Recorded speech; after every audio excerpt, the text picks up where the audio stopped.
She is passionate.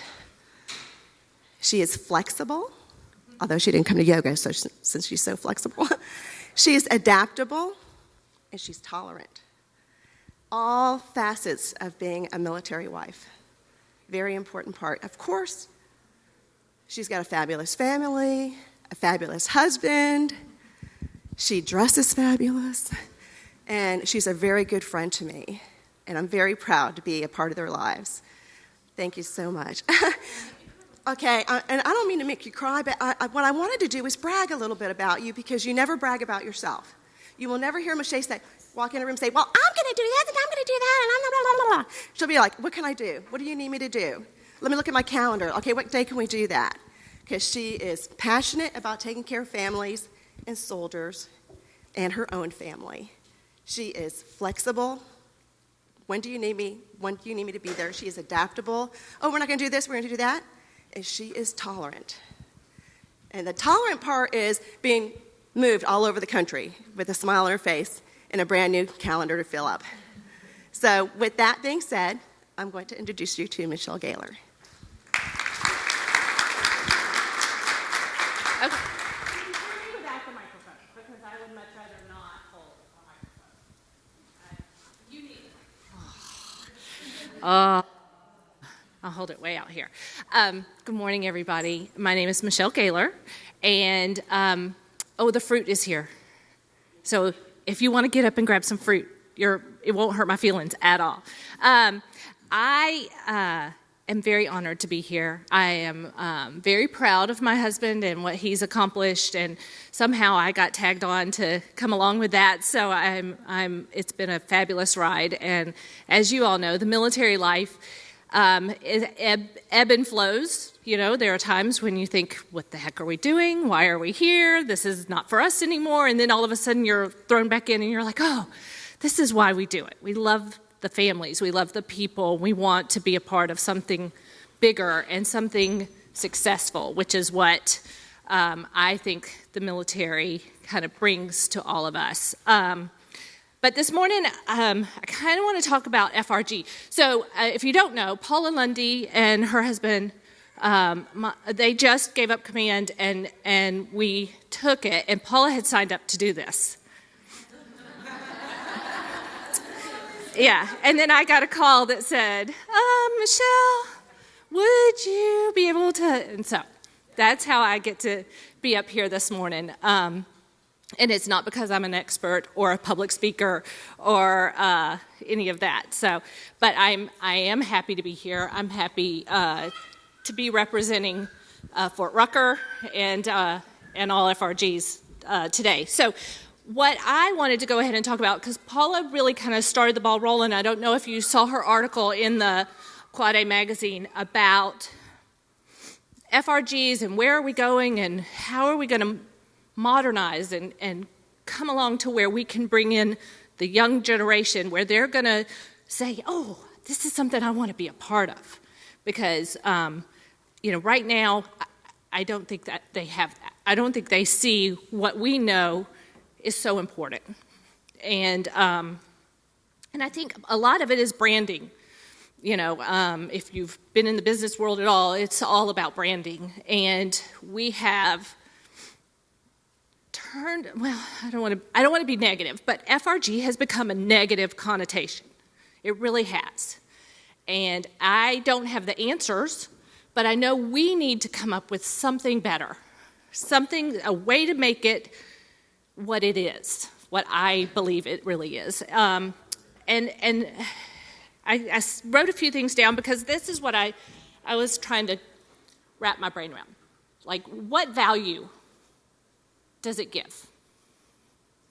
When I first came into this world, there were no FRGs. It was a coffee group. Yeah, there were a lot of us know the coffee group. And it was a great coffee group. I learned everything I needed to know at a coffee group. And I know most of you probably were like me and didn't have children, and you learned all about children. I sat and listened to more people talk about their babies and thought, this is not for me.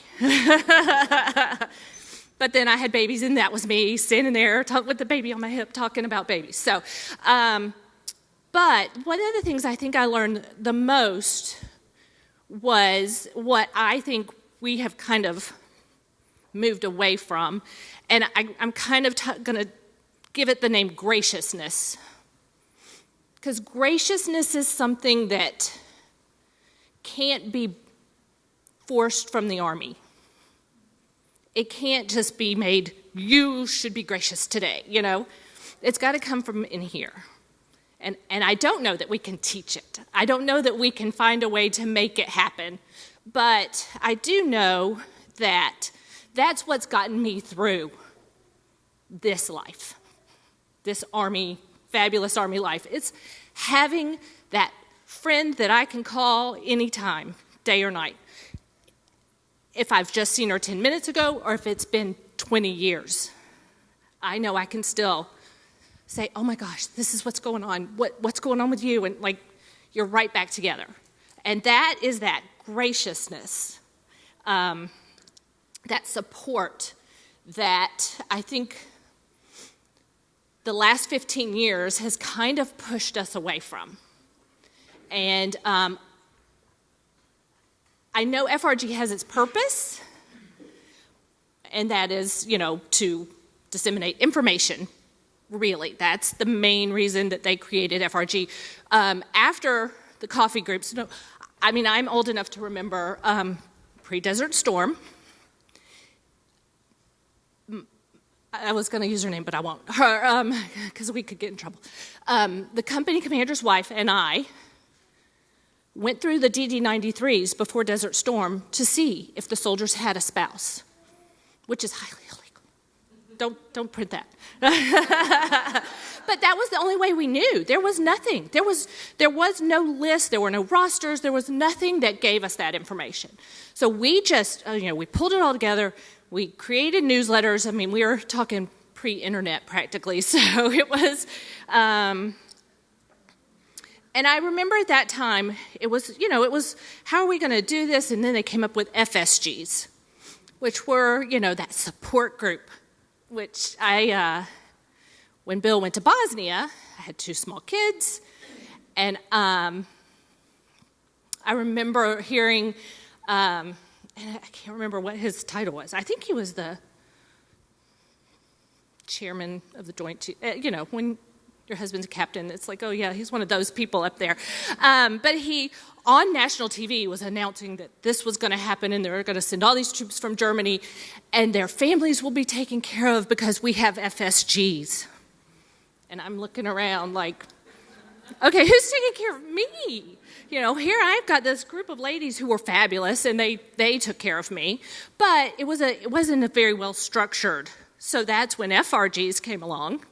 And I think they really worked, especially at the beginning of this last iteration of deployment. I really think it was necessary. It really helped give people the tools, the information they needed. But now, where are we? What are we going to do for the next 15 years? Where are we going to take this, and how are we going to make it? With the internet. I have 2 of my beautiful daughters sitting here today, Maggie and Samantha, and I watch them, and we've moved Samantha the last 3 years every year. But she still has friends that she talks to every day from 4 duty stations ago. So we have new spouses coming into the Army, and they're still friends with all their friends at home. So how are we going to get them to come and make friends with their next-door neighbor? How are we going to get them to come to a FRG or whatever you want to call it? And I've really not.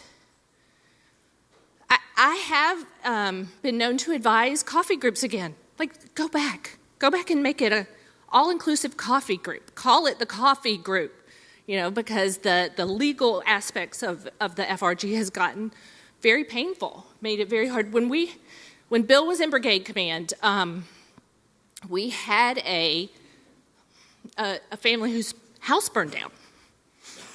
And we were, oh my gosh, how do we do this? We're going to help everybody. We started blasting things out on our Facebook page, our FRG Facebook page, and the lawyers said, absolutely not. We were like, what do you mean? And he said, no, that only helps one person in your unit or one family. We can't do that. And that's the kind of stuff that's been happening that's made this, it's been very, very hard to be gracious. I mean, we did it. We went around it. We found other ways. But when we have tools that we can expedite and make things better for everyone, even if it's just one at a time, I think that's something we need to start looking at. So I'm going to get Becky Chambers. Where did she go? Oh, right there. Come here. I'm going to get Becky up here. Do we have another mic we can use? You want to hand her that? He's got one right there. Oh, good. Okay. I'll grab it. So I'm going to introduce Becky. Becky is, she's a pilot in her own right. So, but her husband is Sergeant Major Chambers, who is the branch Sergeant Major.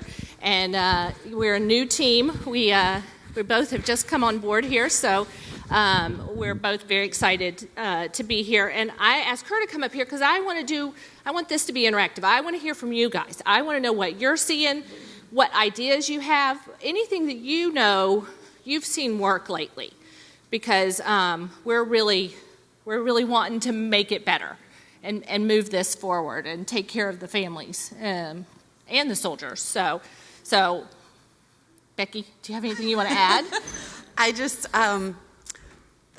Greg just took this position a month or two ago, but I'm looking out in this crowd and I'm seeing so much more experience than I have, like the Judys of the world, and so it's a little intimidating. But like Michele says, this is a new generation, new world. The internet, it's gone from FRGs being, file cards to Facebook groups, and it's just crazy. And it's like, but it is important.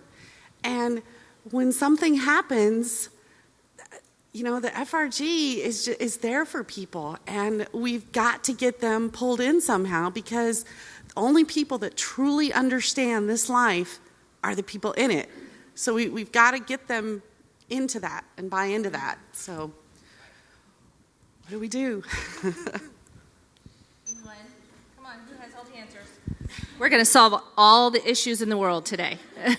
This is our chance. This room could do it. I can tell you that. With this room, I absolutely know we could solve everything. Go ahead, Lisa. When you guys had like the FRG and the FSG and you did the Facebook page, could you not do like a different page, like Friends of, and that still be legal? Or Not really, no. They have definitely put the kibosh on a lot of... So what on social media would you be able to use, Well, that's another thing. I'm like,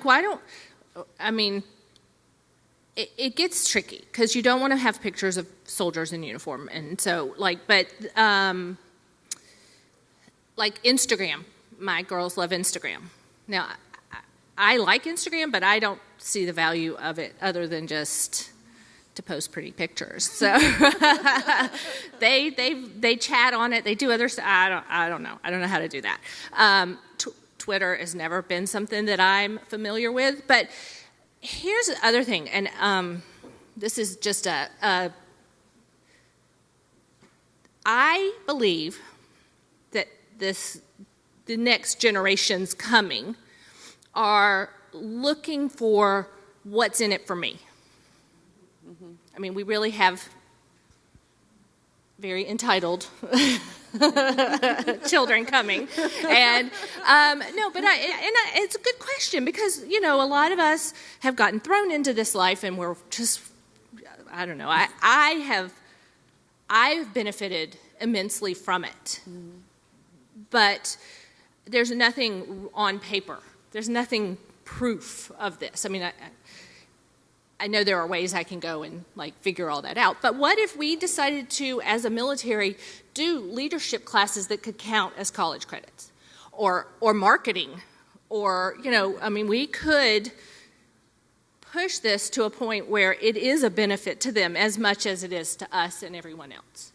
Our training, ACS does an amazing job, and they work very, very hard with what they're given, and then they take it at each place and do a little bit different. which is good, but it's also frustrating when you've been at a place with a great one and you go to a place where it's not so great, and then you go back to a great one. So maybe we could standardize something that gives credits or college credits or something to go towards, someone's future work efforts or something like that. I don't know. How would you raise the money? Well, yeah, money is definitely always the issue. Well, it's a legal issue to accept money from certain directions because we run into that countless times. Right. The question is, how would you raise the money because of legally I don't know. I don't have the answers. Yes, Judy? Class on the post, and therefore you could get credit. And my husband commanded ROTC region, so he had wives that were in different college areas. Well, I said, well, they're not going to come onto a post. They're not near a post. And they said, oh, well, no, then they won't get credit. So I don't know if that's changed. Okay. Yeah. The AFTB, do they? I don't think so. No. I mean, there's credit towards AFTB, and then that AFTB credit transfers from post to post, but I don't know that. No. Go ahead. Well, actually, now soldiers can get promotion points for AFTP. Right. Promotion points are definitely, But I realize that doesn't help the spouse. Right. So how do but- we transfer Yeah, that how- into something? They've lost promotion points too? Really? That's very interesting. So see, I don't know. The other part is that I don't know about you, but I've been PowerPointed myself to death. I know, and this younger generation. I feel very old saying that so much, but these are my children's friends, and they have been raised with TV and internet and instant gratification and find the answer now, and it's what we've traditionally done to train spouses isn't really going to keep them, I don't know, engaged. Sorry, Michelle, we're even struggling getting them to open an email. Right. Because email's not their main way of communication anymore. Maybe we print it all on a Snapchat page and send it out. Does anybody have anything that has really worked? Any good stories?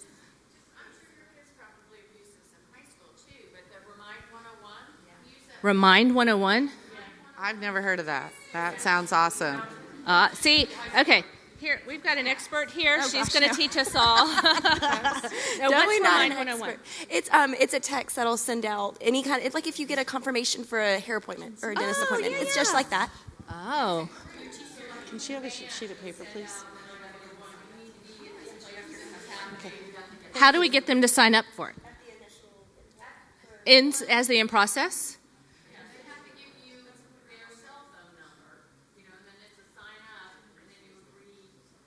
Well, that definitely. There's struggles too. It's not so much, the purpose originally was to disseminate information. Correct. That's our new generation's goal. Right. Because information is so accessible. Right. They're not worried about getting it because I'll Google it, I'll look it up. I'll find it, yeah. I can find it. Right. So we no longer can control and be assured that everybody's getting the same information. Right. And there's 20 ways to do it. It's not like the movie that Yeah. a lot of put in the article. There's 8 ways to be broken up with. Right. Do you know what I'm saying? Now, in other words, before you're going to break up with someone or date someone, there's 8 ways. I'm supposed to be. Okay. So God, I'm really loud. You really don't. Okay. Yeah, we won't be able to hear Tammy. But I think graciousness on that. But that's the difficulty. What we're trying to do is approach this in a marketing standpoint and use all the means. The means are there. But I think what you said is really important, and I feel like an old timer saying it as well. Going back to basics is what we're missing. Right. So when we started off in the smile that came on your face about having a coffee group, although that has some negative connotations as well. Yes. And I will discuss that because that used to be a time where we separated ranks and things like that. So even using that terminology, every generation has had this challenge. And as you are the more senior generation, you look at the younger generation and say, oh, they're not doing it the way we did it. You know, they don't understand it the way we understand it. When you're Being proud of the tradition that you've established and then seeing that and change and not be. absolutely embrace it. Embrace it with graciousness and realize that we see things differently, but that doesn't mean that we're different. And even though we have a shared experience, we're not alike. So going back to basics of sociability, really inviting people into your home, just getting to know people, it's attracting people to them to wanting to belong. It's the connectivity that the FRG, FSG coffee group, it is something that we have that the banking industry doesn't have, that the medical industry doesn't have when they move their families. We are not the only industry that move people, and so therefore, the selling point to me is connecting. And that's how you attract them, and then from there you find the marketing tool that appeals, which is exhausting. All right, our generation. Well, I actually really wanted to find my Fiddler on the Roof movie and start with Tevye singing tradition, because that's sometimes how I feel. I'm like, oh, we're losing it. But well, and I agree. I think sometimes we have to go back, like Tammy said, and try to connect. Even a welcome phone call, a welcome basket, or just one phone call, and then from then on, you know, we'll send you emails, we'll send you texts. But hey, welcome, and do you need anything? And here I am. You know, yeah, how do you yeah. get to answer the phone? Exactly. Yeah. Text them and say, I'm calling you. Please answer the phone. I wonder if with their generation, instead of calling it like a coffee group, you call it something like a social group or Right. a social gathering. Absolutely. I know when we were in Hawaii and we used to try to bring in the younger enlisted spouses, like way back when, but Right. still, we would do like fun things. You Bunko. know, we would do Bunko to save we the army. did, I was telling her, we did like silly stuff. We did old-fashioned barbecues where we had Right. like sack races and three-legged races, and we had so many people come. Right. And if you make it kind of fun the first time they come, Absolutely. then you kind of have them. And when we were at Brigade, that's one of the things I tried really hard. Every other month was a fun thing. And I managed to make it where like Easter fell one month and then the next month was something more serious or more educational. And then the next month was, what comes after that? June, I don't know. But anyway, the holidays. I hit most of the holidays as the fun event. And then included the family, included everyone. And then the next month it would be, hey, we're going to do, you know, it was still fun. Like I had a karate guy come in and do, you know, self-defense with the spouses. So, you know, you do have to be creative. You do have to make it fun. I absolutely believe in that. Because I don't want to go to something boring. Why would I want to be in charge of that? I know the Army tried to make it the FSGs and then the FRGs because they wanted it to be across the board the same. However, I think you really need to make it locally your own. And why does there need to be a label?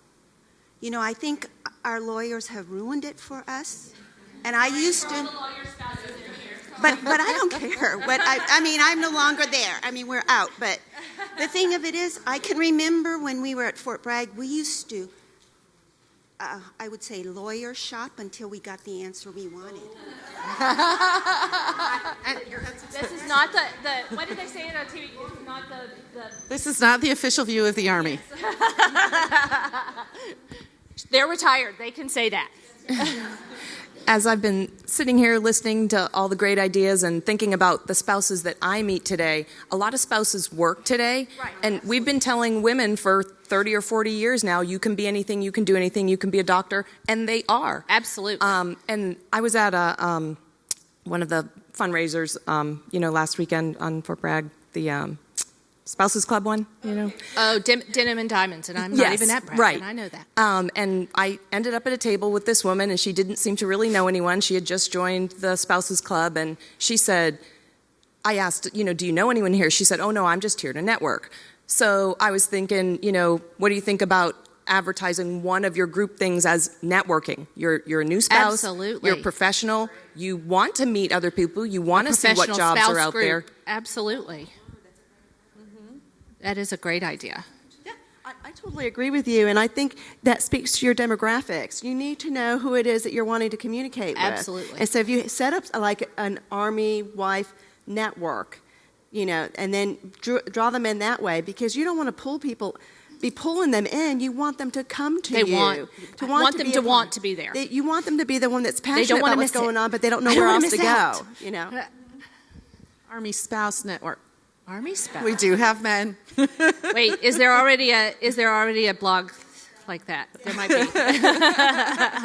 There's a lot of bloggers too, and that's it's a huge. Yeah.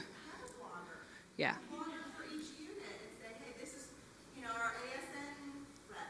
The problem with blogging is that you can't make it secure. Yeah. So you can't publish where you're going to be or what you're going to be doing. I have a question for the group. Is there, thinking about these spouses that their first exposure is, either flight school or AIT, what do you think could be done at that level? They're brand new. Is enough being done to get them to buy in? And what do you recommend? What are some things that you think need to be done? Do you want to say something? Sure. So we have the flight Can you school hold students. It up? Thank you. No, I can't.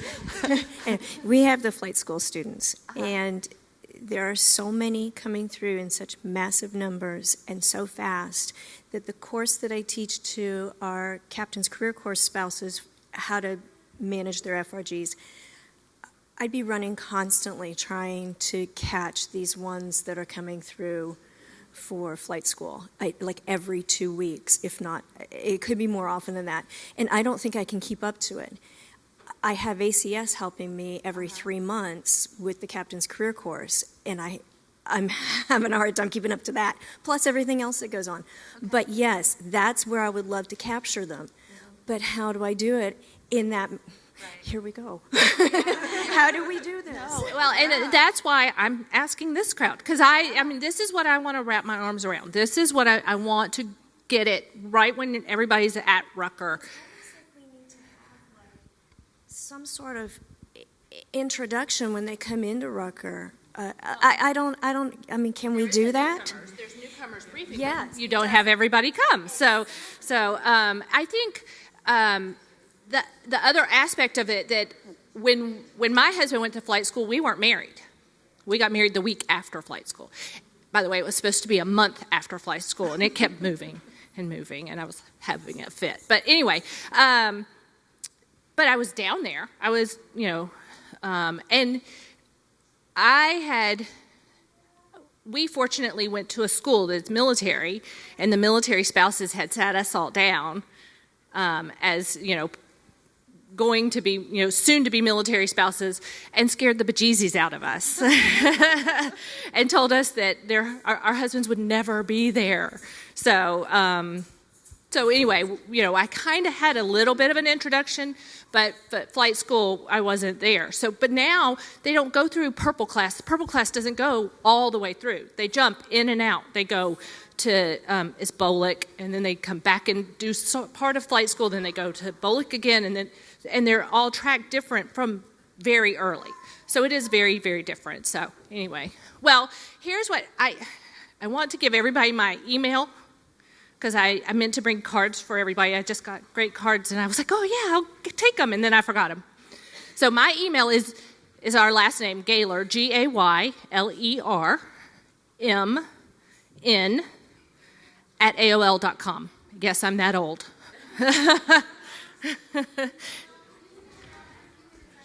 Absolutely. I will be here. Please email me. If you have something, you see something great, any ideas, please let me know, and just shoot me a note and say, hey, this is what I'm seeing, or this is what I've heard. We would really appreciate it. So, go ahead, Beck.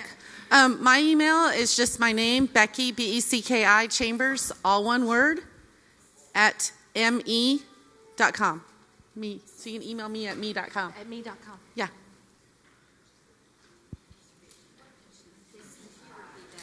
Becky Chambers, BECKI Chambers, @me.com.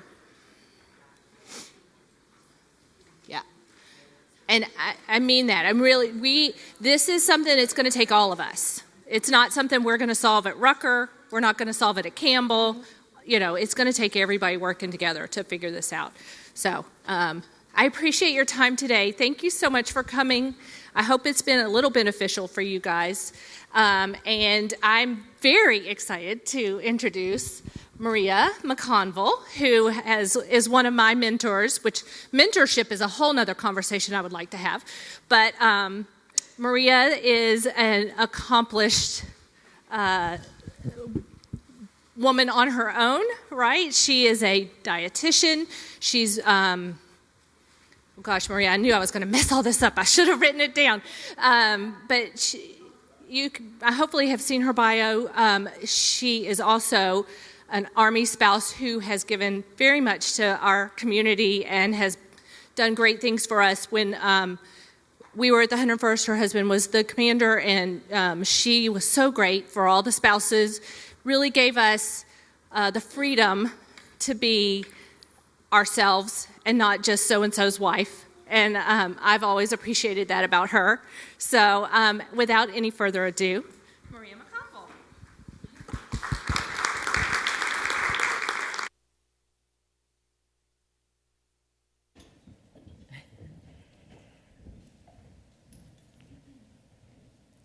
Well, thank you. I'm going to stand up here, so I hope that's okay.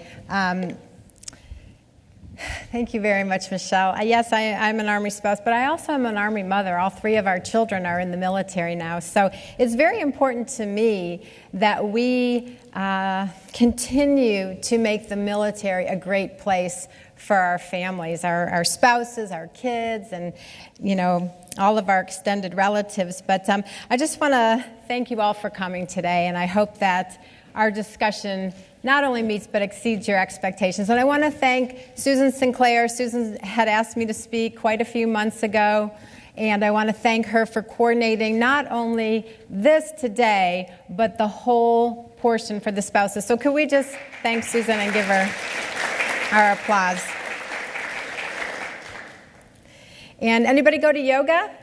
Did anybody attend the yoga? So thanks to Susan and to Quad A for coordinating that. That was great. Kind of helped to start our day off with a more Zen-like presence. So I am not going to do death by PowerPoint. I do have a couple PowerPoint slides. I try to just put a word or two on my slides just to kind of give you the essence of what we're going to be talking about. The majority of the pictures on my slides I took myself. So they're not professional pictures, but just snapped with my iPhone. Well, a couple of these were, I do have a website and had a photographer do some of my photos for my website. So a couple of these are from my website. But what we're going to be talking about today is living life in balance. And living life in balance applies to everybody, no matter what chapter you are in your life. If you're just starting out life and young and trying to figure things out, or a little bit more seasoned like the rest of us, balance applies to everybody. And I think the word balance has probably become a little bit cliche these days, right? We're always getting advice on how to be in balance. We've been hearing this for years. I know when my husband and I went to the pre-command course, back in the Stone Age, we were doing our little presentations about being in balance, but I know that you're probably tired of hearing about it, but I'm hoping that today you'll get a little bit different perspective, and I'm hoping that by the time we finish here today that you will have a better understanding of living your life in balance. And when I talk about balance, I mean balance in mind, body, and spirit. So we'll delve into a little bit of that. And the way that you're going to assess your balance today, we're going to do a little exercise a little bit later on. You're going to create your wellness vision, think about setting some goals, some SMART goals, and identifying how you can achieve harmony in mind, body, and spirit. So before we just get started, I just want to kind of get a feeling of our demographic. How many of you are active duty spouses? Okay, so over half of you. Retiree spouses? Great, thank you for being here. And any other, daughters. What about anyone from the industry? Their spouse is in the industry, but had never served on active duty? Okay, so we've got active duty and retirement. One of the questions I like to start out asking my audiences is if anyone's willing to share with me, What is something that brings you joy? Just what comes to your mind? What's something that brings you joy? Just go ahead and yell out an answer. The beach, your children, what else? Yoga.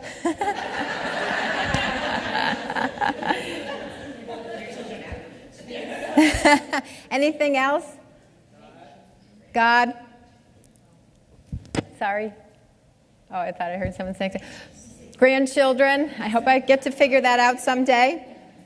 So the reason I like to ask this question is because we find that joy is a very powerful motivator to make change in our life. So anytime that we want to make a change, sometimes we make a change out of fear. Now, what brings me joy is walking on the beach at sunset. You know, people collect shells or they collect different things from the beach. I say I collect sunsets because my camera phone is filled with pictures with sunsets, but when I'm coaching my clients, my nutrition and fitness clients, I try to get them to tap into the joy that they can see maybe that would inspire them to make a change. Because fear can be a motivator to change for someone maybe who's had a heart attack, and the fear of having another heart attack might inspire them to make some changes. Or the fear of I've had people say, I don't want my doctor to yell at me when he sees I haven't lost any weight, you know.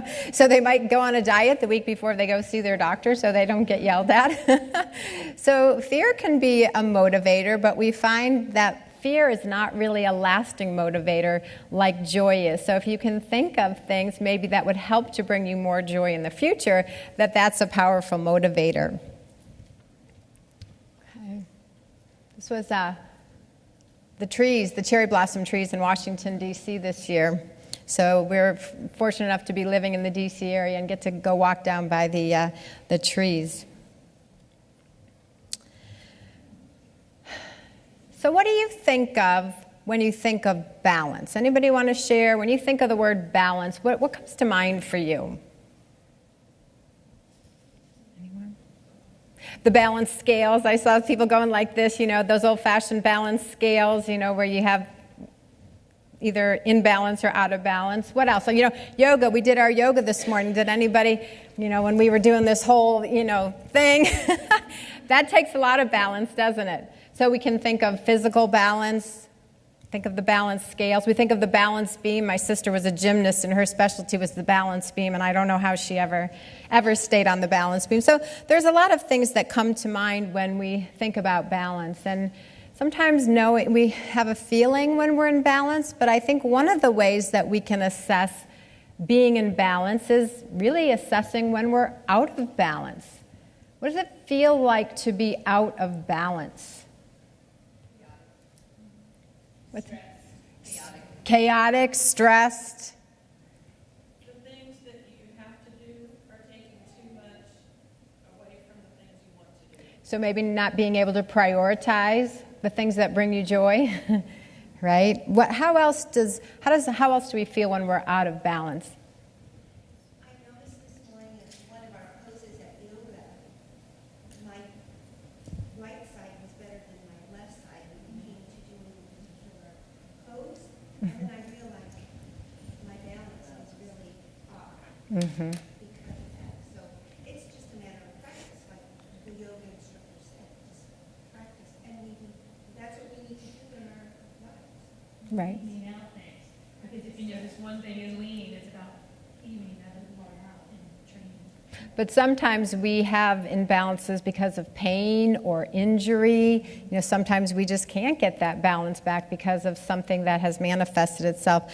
I would say that, so a lot of the things that you said, pain, anxiety, anger, fatigue, illness, discouragement, withdrawal, being burned out, being overwhelmed, having jealous feelings, all of these things could be associated with being out of balance. And so we know what it feels like to be out of balance, but what causes us to be out of balance? What causes us to be out of balance? Not giving yourself permission to make the choices that you need to make. So she said, not giving yourself permission to make the choices that we think we should really be making. Excellent, I love that. Thank you. What else? a busy schedule, taking on too many obligations, or just all of the perceived or real obligations that we have? What about financial problems? Doesn't that cause us a lot of being out of balance? Or maybe relationship problems? Those can cause us to be out of balance. What about having too many possessions? Does anybody see that as being kind of out of balance? What about unhealthy eating habits? Or not getting enough physical activity? And what about sleep? Gosh, we used to, sleep 8-9 hours a day, but now in our frenetic lives, we think of sleep as a luxury, not a necessity. As I see people yawning, it's like, yeah, I can identify with that one. So I wanted to tell you a little story about being out of balance. And this is actually my story, and I'm going to read it to you. The issue of my life balance hit me like a ton of bricks early one summer morning, probably about 10 years ago. I was lying awake in bed, and it was early, too early, but I was awake from the anxiety that was keeping me awake. I had anxiety over the obligations, whether real or perceived, that were consuming my life. That morning, I was reading a book called 48 Days to the Work You Love by Dan Miller. I don't remember how or why I was reading this book, but I was. The house was very quiet. My husband, a general officer in the Army, was deployed to Afghanistan for 15 months, and my 3 young adult teenage children were asleep upstairs. I came across a question in the book that the author posed. Are you living the life you were meant to live, or are you living someone else's life? This simple question brought me to tears. As an Army wife, I had moved 17 times in 21 years of marriage, changed jobs 12 times, left behind great friends, and sole parented our kids for probably more than 1/3 of our marriage. My days were spent attending a myriad of functions and events representing my husband and the Army, shuttling my kids to zillions of activities, working a part-time job, and trying to adapt to wherever I happened to be living at that moment. It was in pondering that one question that I realized I wasn't living my life. I was shaken to the core with this realization, but however, this epiphany made me ask myself, how could I find balance in the life that I loved and was entrenched in, but the career in dietetics that I had put on the back burner, the way back burner? Over the next few months, I embarked on my better balanced journey. I devised a plan to go back to school for a master's degree. I read many, many self-help books and started figuring out how to live my life more authentically. I taught myself to set limits on my time and to confidently say no to obligations and requests that didn't interest me or energize me. I created a long-term vision of who I would be at my healthiest, happiest place, personally and professionally. In the beginning, the new me felt somewhat guilty about exploring this better balance for myself. Over time, however, I realized that I didn't need to choose guilt, stress, or conflict about the things that I did for myself. I also recognize that when I'm balanced in my thoughts, I'm balanced in my actions. By living my life more authentically, I'm actually a better helpmate to my family, to my husband, and to my friends. But just like we were trying to balance in yoga this morning, living life in balance takes constant practice, patience, and a lot of self-exploration. That's a real manta ray that I happened upon one day as I was walking on the beach. So we're going to talk a little bit about balance and energy. In our frenetic lives, we're always wishing we had more than 24 hours in a day, right? How many times have we said, oh my gosh, I wish I had more than 24 hours in a day? But we know that we can't. We can't have more than 24 hours in a day. That's what we've got. And what I've come to find, it's not so much about time management, and we always, can take time management courses, and it's all about time management. I've come to find it's more about energy management, because we can't get more or less time, but we can manage how we spend our energy during that time. One of the things that I like to do with my clients who tell me they don't have time to eat healthy, or they don't have time to exercise, or they don't have time to sleep, is I get them to conduct an energy inventory. And this is something I did for myself way back when I was doing all those self-help things to try to figure out, who I wanted to be and who I was. And so if you want to turn over or if you've got some paper, or turn over the little star sheet that Susan gave out to you, one of the things that I like to do with an energy inventory is just have you list all the things that you do in the course of a week. Maybe your job, or maybe your obligations with your family. Just list, doing laundry, cooking, all the things that you do. And then once you list all of those, I want you to rank order them, the ones that energize you the most, the ones you love doing, the things that bring you joy, and then the ones that you don't love doing, or the ones that are not bringing you energy. Put those at the bottom of the list, and I'll just give you a couple seconds to look at that.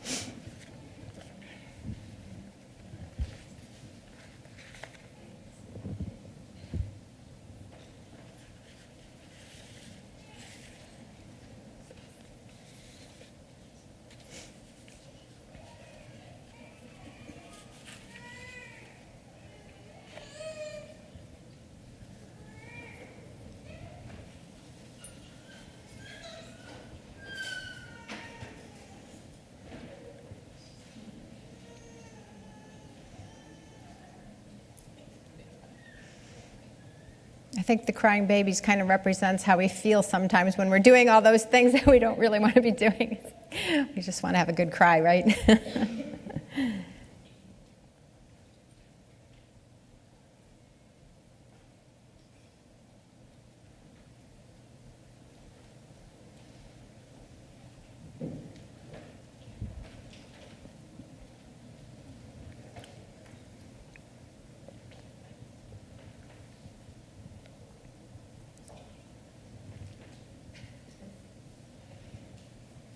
So as you look at your lists and as you're rank ordering them, anybody have any thoughts about that? Any realizations? Anything that you want to share? You do too much? Anything else? Realize that. So Amy's saying she realized she doesn't like grocery shopping and probably spends too much time doing it, but is probably low on your list of things that energize you. Okay, well that's good because they do have all kinds of internet delivery grocery services, right? Anybody else?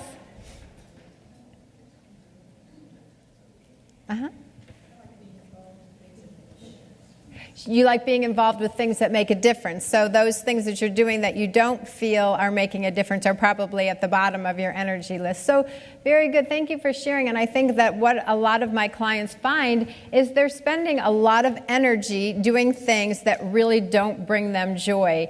And I think that we get very involved. And I'm going to kind of make a gross generalization that I think in general women tend to do this. We multitask, we take on a lot of obligations, we are the soccer moms, we're the FRG leaders, we're we're working and we're doing all kinds of things. And sometimes we think, oh gosh, I have to be the soccer mom this year because everybody else has done it, but I haven't done it. Or, I was asked to bake for the bake sale, and even though if you're like me, you hate to bake and you can't bake, you do it because you feel this perceived pressure to do things. So I think that as you look at how you expend your energy, maybe you can go down and cross off some of those things at the bottom of your list. Maybe you can delegate them to other people. Or better yet, maybe we can learn to confidently say, no, thank you. Thank you for asking me to bake, but I'm not available this time. We can do that, right? So it's amazing to me how many people, especially my clients that I coach for nutrition and fitness, are living their lives out of balance by not living authentically and by allowing energy vampires into their life. So energy vampires are those things or those people who seem to rob us of our energy. So a lot of times, unfortunately, it's family members. It may be their jobs. I can't believe how many people hate their jobs, or they hate their boss, or they hate their work environment, and they just keep doing the same job over and over again. A lot of them are committing to things out of perceived obligation. They're taking on too many things. They're trying to keep up with the Joneses. They're staying in bad relationships. They're taking care of everyone but themselves. So they're putting everyone else first and themselves last. And this is what I believe causes a lot of people to be out of balance. So what I do next is then I take them through a 5-step process. Because if we want to make a change in our lives, change is hard. It's amazing to me that we cling to habits even if they're unhealthy habits. Even when we know better, because change is really hard. And so I do take them through a 5-step process, which I'm going to do with you. But what we're going to do for just a few seconds, if you want to engage in this, I'm going to ask those of you who can stand up. We're going to get our energy flowing a little bit because I kind of see a couple people are that early morning yoga or that late night partying getting to them. And I like to get the blood flowing a little bit before we engage in our next exercise. So Ashley is going to I want you to stand up, spread out, and just move your bodies in any way that feels good.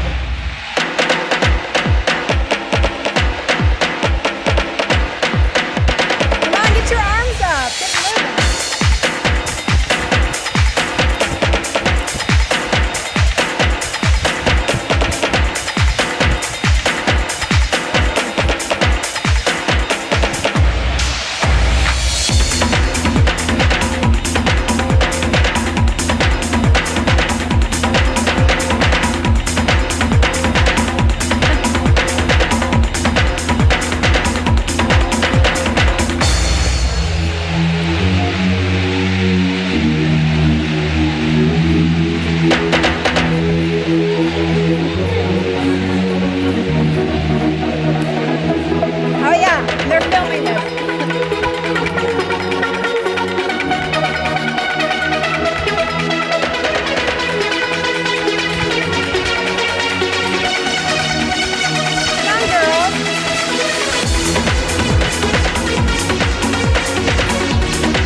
moving.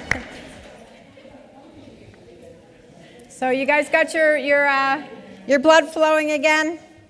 I just love dancing. A lot of times when my clients tell me that they can't exercise because they can't go to the gym, there's no time to go to the gym, there's no time to, they can't afford a gym, or it's too cold to walk, or it's too hot to walk. I always say, do you have music at your house? Put on music and dance. And it's amazing how you can get your heart rate up, you can work all your different muscle groups. And so it's a good thing I work from home because I dance a lot. That'd be kind of weird in an office building, right? So what we're going to do as we go through this 5-step process, the first step that I use with my clients is reflection. Reflecting on who you are. Because if you feel like you're out of balance in any aspect of your life, how do you know what you want to change? Who do you want to be? How do you want to be? And so the first step is reflecting on who you are. So what I'd like you to do is take that little star. Oh, I have it on the thing. Oh, that was our dancing. Take your star and assess yourself in various aspects of your life. I call these different wellness domains. So there's different domains of wellness. We tend to think of being well as our physical wellness, how well we eat, whether we have absence of disease, whether we're exercising, whether we're sleeping. But physical wellness is just one aspect of our well-being. We also have emotional wellness, how well we handle stress. How are we happy? Are we joyful? Are we sad? Do we have a lot of grief? Do we have a lot of feelings of guilt? And how do we express those? So that encompasses your emotional wellness. And then, as I alluded to before, financial wellness. That's a huge thing. Don't they say that finances is like the number one rift between couples? So how do you feel that you're doing with your financial wellness? And then your intellectual wellness. Do you feel like you've had the opportunity to maybe get the education or to be involved with the things that you want to be involved with? Are you using your best talents intellectually in fulfilling in your life, maybe in volunteer positions or in a job? So how do you feel that you are doing with your intellectual well-being? And then your social and spiritual. I kind of lumped these together. Sometimes we have just moved. We're Army spouses and we've just moved and we don't have a support group. Or maybe there's a rift between a family member. So how do you feel like you're doing socially? So socially with people in our lives, but also spiritually. Maybe for you that's religious beliefs. For other people, it's maybe their oneness with the world. Where do you feel like you are in a big picture with the world? And are you contributing to the world at large? So what I'd like you to do is take those little pencils that I gave you, the colored pencils, and fill in what percentage you feel like you are really well in this area. So if you think physically you're not doing very well, you might just, I think on the pointer he showed me how I could, So if you think that you're not doing very well with your physical wellness, you might just color in one tip. But maybe you think financially you are doing excellent. You might color in that whole point there on this star. So take a minute to assess yourself in all 5 of these areas and fill in the percentage that you feel like you're doing really, really well.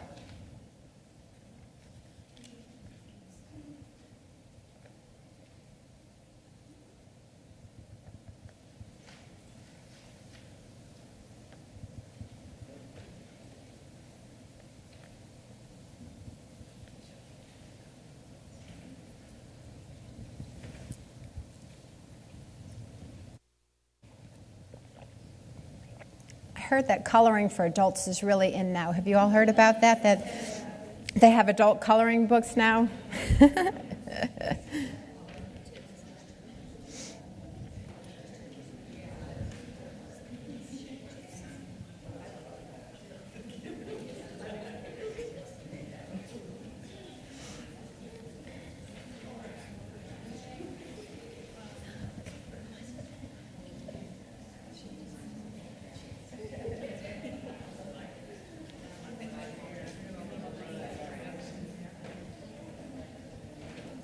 So I came up with this star tool. You might have seen a wellness wheel. Sometimes it's more like a pie chart that people can use, and I think I've seen other presenters use a wellness wheel. But I like the star because the logo for my business is a starfish, and so I like the idea of a starfish. So I created this for my own coaching business.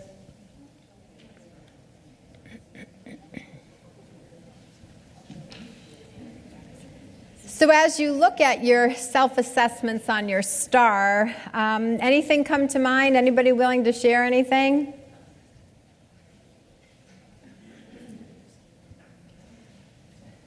We can be really, really doing well in one area of our lives. Maybe we are eating well, we're exercising, we get good sleep, and physically, we're strong, we don't have any illnesses or diseases, but maybe we aren't doing so well financially. Maybe we're not prioritizing saving for retirement or putting too much on the credit cards or whatever. Maybe we're doing very well intellectually. We feel like we're in a fulfilling place in our life there, that we're using our best talents intellectually, but maybe emotionally we're not dealing with some things. And it's amazing how one aspect of our wellness can affect another one. So say you're having financial problems.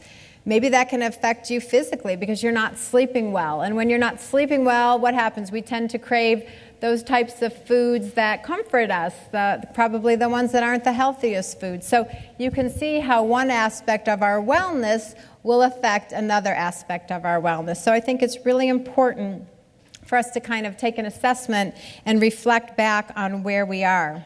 So the second step in the process is thinking about that. Who are we? And who do you want to be? And how do you want to be? And what do you want to be doing regularly that you're not doing now? And so thinking about what you want from yourself and thinking of yourself at your best health and wellness. What motivates you?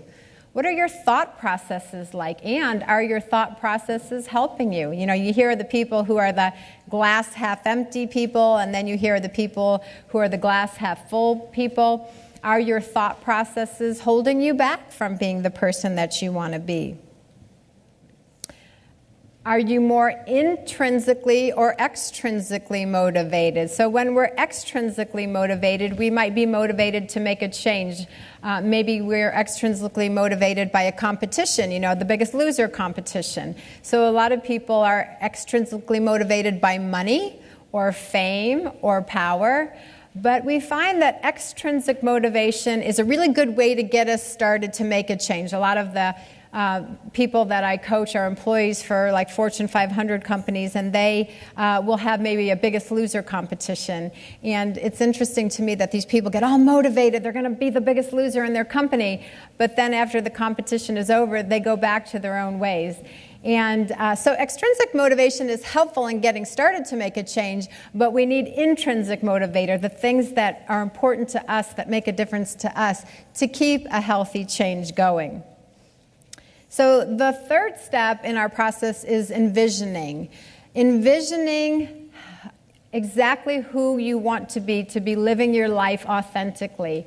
And when I had my epiphany all those years ago, I sat down and created my vision. If I was at my healthiest, happiest place, who would that person be? And I think it was something like, you know, I would be have a master's degree in public health. I would be working in an arena where I could use my best talents. I enjoy public speaking. I enjoy interfacing with other people.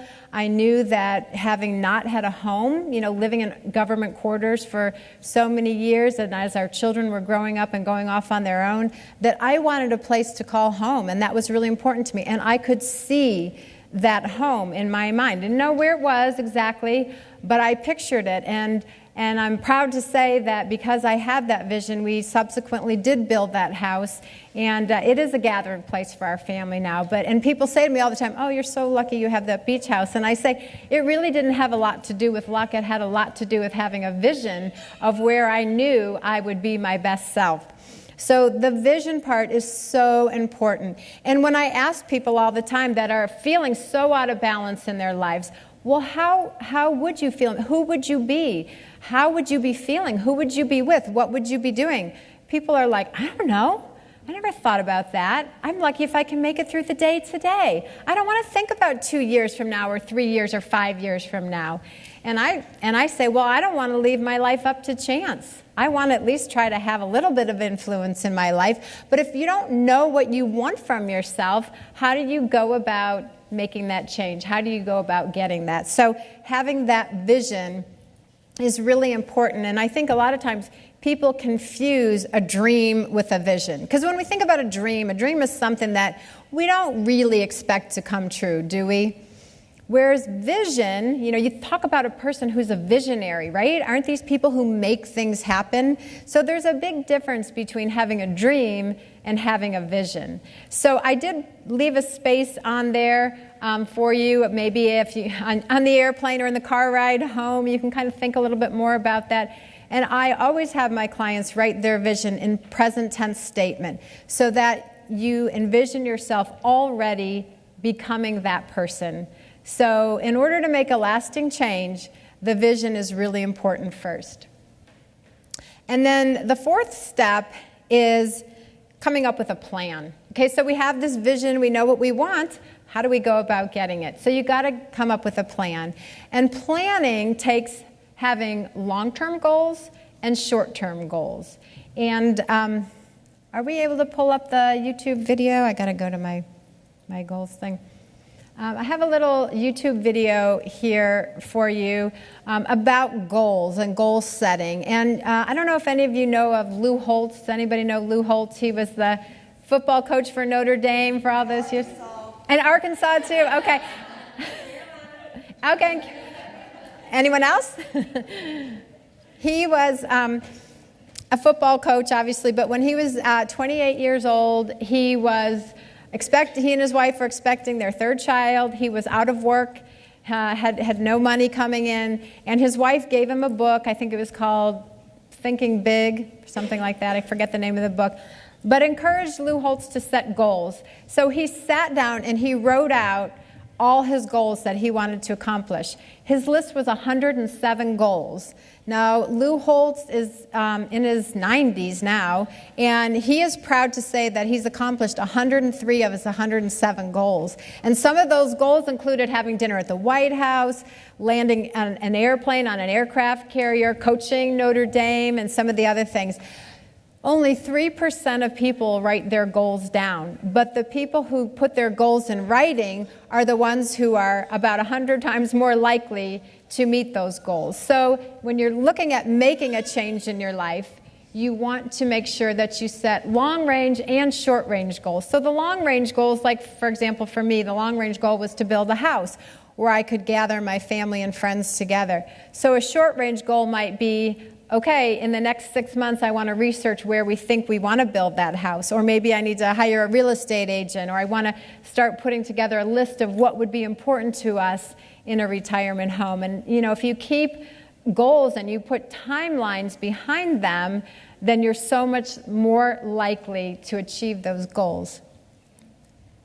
Can we just go to YouTube and find it that way? Yeah, so I'm trying to get the hotspot. Oh, we never did get the password? No, somebody said they wouldn't get it and everything. Oh, thank you. So he's been using his cell phone for a hotspot to have the internet in here, because I guess we never did get the the internet password, but that's okay. Oh, okay, so it may not be working, but we'll give him a minute here. So as you think about that, you know, take this opportunity to think a little bit more about your vision and think a little bit more about your goals, and whether you're a person who tends to write your goals down or not write your goals down. So just, you want me to bring it up?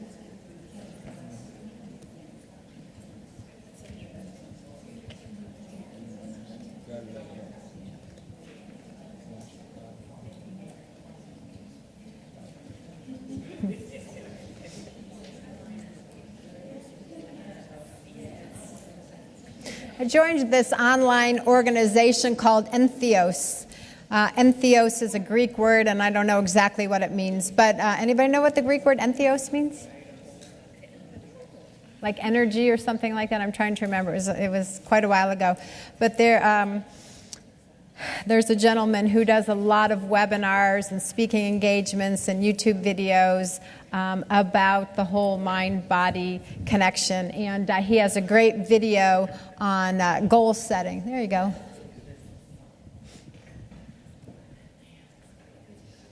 Oh, we've got it on goals.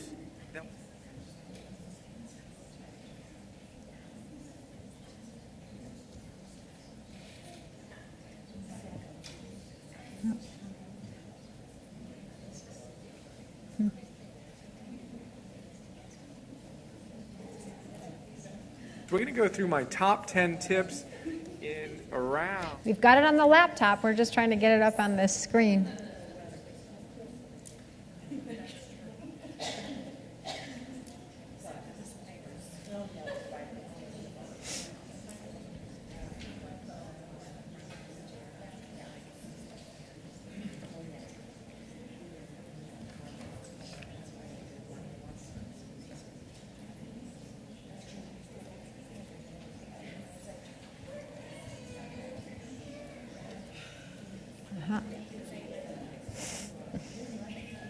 Okay, excellent. Thank you. On how to set goals that will actually make you happy. It's an important thing when you're setting goals. You want to make sure that you're setting the right goals that actually make you happy. So we're going to go through my top 10 tips in around 10 minutes. There's so much to cover here. This is actually, I'm preparing for a class on how to set goals that will actually make you happy. After my Optimal Living 101 reboot class, this was the most requested subject that you wanted me to go into more detail on. So that starts later this month. Excited about it. I'll have a link below so you can check that out. But here's a quick look at 10 of my favorite tips to consider. Buffering. As you create goals for 2013. We're going to have 5 tips on the theory and then 5 tips on the practice.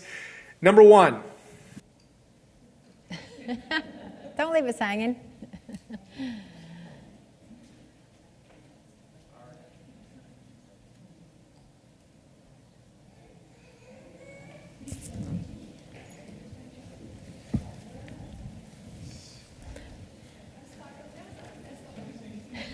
All right, I think that our goals is not going to, that's okay. You can YouTube this. You can look up, his name is Brian Johnson, and it's a YouTube video. So let's just go back to our goals. So thank you anyway for trying. So that would be the 4th step in our process is goal setting. And the goal setting is part of your planning. Then the last step is putting your plan into action, or the step of ACT. So ACT is our last step in the 5-step process. So when you put your plan into action, now you're doing those things that you put down as your goals. And it might be, I am eating 2 fruits and 2 vegetables a day, or I am getting in bed by 10 o'clock so that I can get 7.5 hours of sleep. It may be, I am researching options for myself to go back to school and get a degree. So whatever it is that's important to you, you need to put goals down in writing, and you need to put timelines associated with them. Have you ever heard of the acronym SMART goal setting? It's probably something that's used in different industries. So SMART being the acronym: specific, measurable, action-based or attainable, realistic, and timed. So when we set a goal, instead of saying, my clients will always say, yeah, I'm gonna start eating more healthy. Well, what does that mean? What is eating more? How do you measure that? So I make them put it in a SMART goal. Maybe more healthy means I will limit myself to 1 dessert a week, or I will just drink 2 sodas a week, or I will eat 2 fruits and 2 vegetables a day, or I will. So if some people say to me all the time, yeah, I need to exercise more. Okay, my goal is I'm going to start exercising more.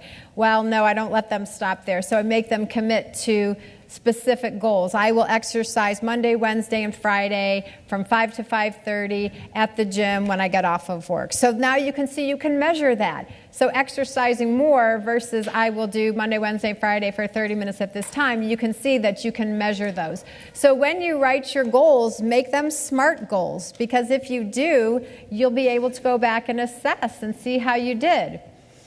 So when I have a client who sets a goal, let's say I will exercise Monday and Wednesday, Friday from 5 to 5:30 at the gym after work. That's a very specific goal. And so when I talk to them at the next session, they'll say, I didn't do it. I failed. I only went on Monday. I didn't go Wednesday and Friday.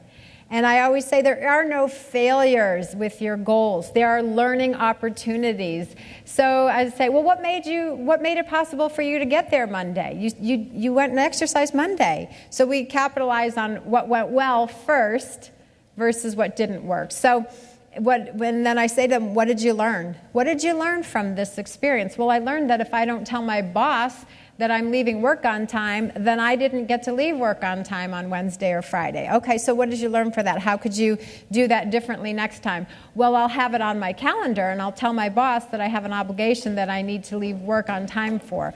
Or people will say, yeah, I didn't go walking because it rained. And I was like, okay, so what could you have learned from that? Well, I guess I learned that I need to pick a different activity if it's rainy, right? Instead of just doing nothing at all, let me pick a different activity. So don't look at your unmet goals as failures. Look at them as learning opportunities. And so anytime my kids call me, oh, Mom, this didn't work, or I had to do this, I always say, that's okay. What did you learn from it? And what could you do differently next time? So going through that 5-step process of reflecting on yourself, what's important to you? What are your core values? What do you stand for? What's your personal mission statement? There's so many ways that you can assess your strengths and what makes you you. And then reflecting on what you really want from yourself and why you want it. Then create your vision of who you'll be at your best self and at your best health and wellness. Then put a plan into action by creating your goals, your long-term and short-term SMART goals, and then put your plan into action. And then once you put it into action, what do you have to do? Just like with any program or anything else, you have to assess where you are and see if that's really what you want. And the really great thing is your vision can change, and it should change, because as you grow and you change and you learn more about yourself, your vision will also change. So I think that once you are able to make a lifestyle change or habit change that you want to change, that you will be living your life more in balance. And so you can use any number of assessment tools to figure yourself out and how you can be living your life in more balance. And once you feel like you can color in all those points on the star all the way to the center, you'll find that you'll be living your life more authentically you. And is it a finite process? Do you ever become completely 100%? I don't think so.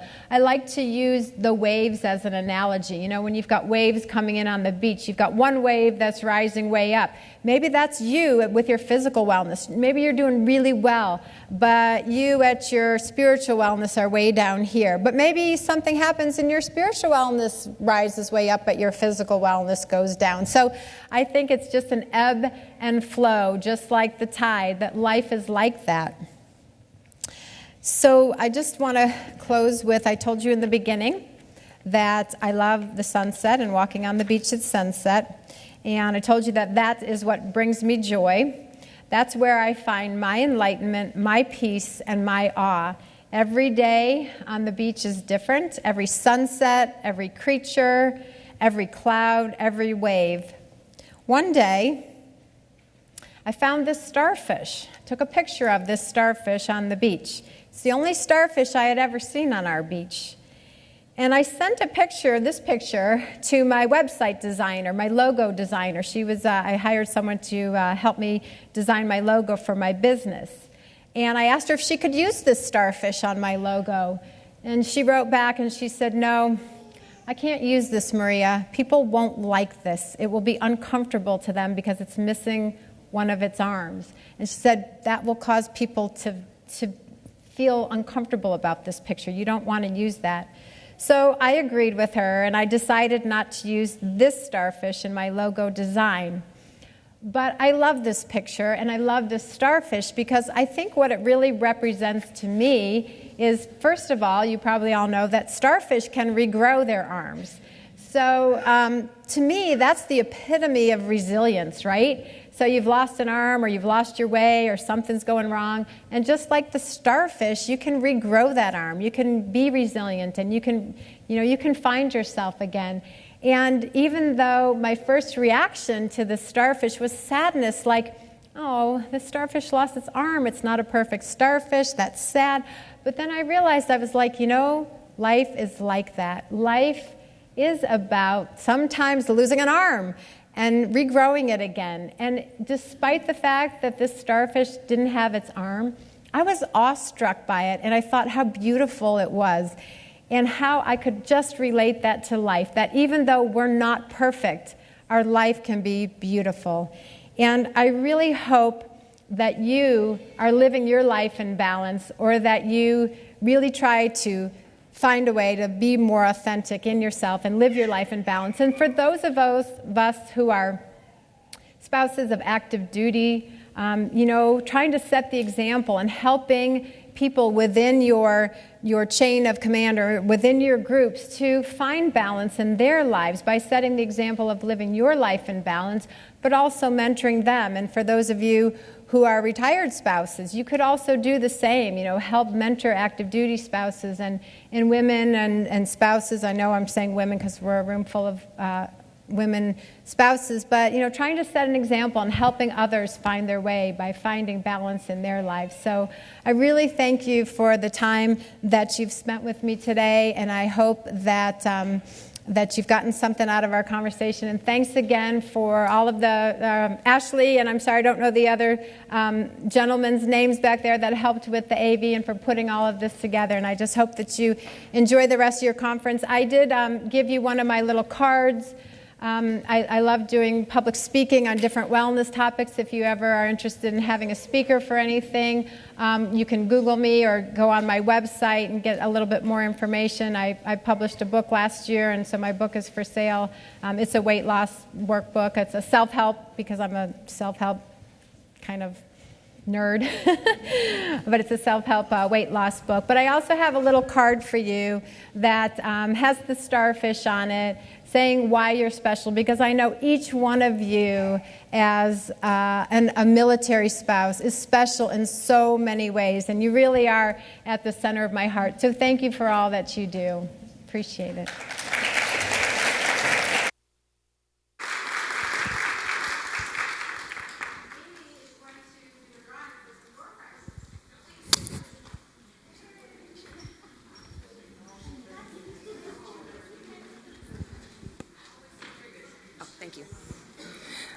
I'm Amy Helpmacher. I'm pinch hitting for Susan. She had to go out and coordinate another event, but we do have some door prizes today.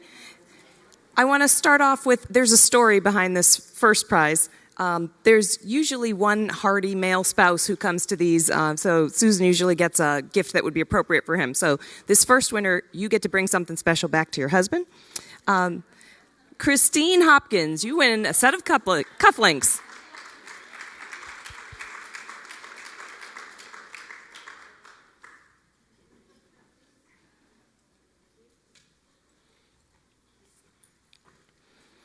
Our next prize is a copy of Maria's book, after we heard that wonderful speech from Maria. And the winner of that book is Danielle Knight.